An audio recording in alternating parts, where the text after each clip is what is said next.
Hey guys, Naz here with another video. In this video, I'll be going over my spin to win build for Xenoblade Blade Lone Exile. This is a late/endgame build for anyone who didn't fully read the title. With that out the way, let's get into this, yeah?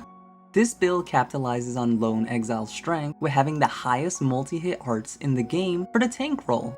I was memeing around doing side quests when I stumbled upon this interaction with the multi-hits. Each hit has an individual chance to critical hit, unlike some other RPGs I played in the past, where either all hits critically hit or none. This is actually really good because Gale Slash hits 5 times, and Soaring Tempest hits 6 times. With that knowledge, let's move on to the passives.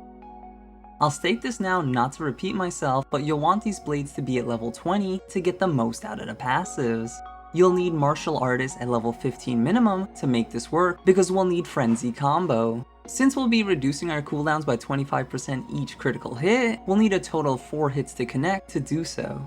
As mentioned prior, both of our main attacks will hit above that, so we'll essentially always have our arts back up, but we need a higher critical hit rate, and to do so, we'll need Noah's Blade, Sword Fighter at level 5 minimum for Cypher Edge to increase our base critical chance. Even with this, I found our base too low, and the fix for that was the level 15 passive Eye for Weak Points from Alexandria's Blade in Cursor. Since each hit increases our critical hit rate by 1.5%, we'll double our crit chance in no time.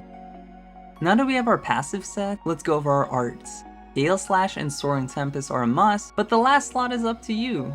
I personally found Demon Slayer to be a good initiate to establish aggro. Jackal Claw and Aerial Slash are paired with Gale Slash and Soaring Tempest because unlike my Mio build, you'll want to be using fusion arts whenever they're up. The reason is these arts hit multiple times and will be standing still. Our Master Arts grants us pseudo iframes because we'll be evading the whole time to avoid damage while we spin to win. No Love Lost is here as a support for chain attacks, but this is up to you. Now that we have our art set up, let's go over our gems. You'll want Steel Cleaver because this is our base for damage and we want this as high as possible. Since we'll have an almost guaranteed 100% crit rate, we want to do more damage when we critical hit with Analysis Weakness. Empowered combos here because we'll constantly be cancelling our art, so we may as well be doing more damage. Now that we have our gem set, let's go over our accessories. Our standard setup will have the highest percentage increase to agility as we're an agility based tank and we want to stay alive as long as possible. Next up, we want the highest raw critical percentage increase as we need critical hits to make this build work. The critical percentage accessories won't help as much here as our base is too low to get the full value out of them. Now the last slot is open, but Chaotic Memory is a great accessory for most late to endgame enemies as they have a high block/evade rate.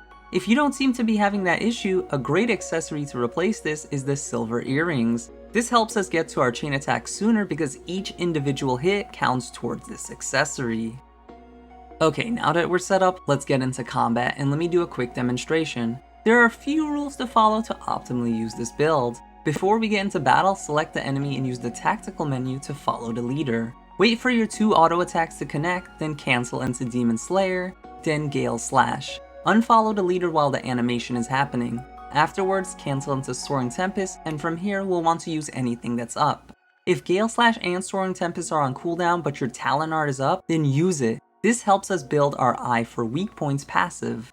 Like I said prior, you'll want to use your fusion arts for Galing Slash and Soaring Tempest whenever you can. I usually alternate with them because sometimes they don't fully come off cooldown and this may ruin your art chain cancel if you were just spamming one of them. With some practice, you can infinitely combo down any enemy, and unlike my Mio build, we don't need to count on our allies. How awesome is that?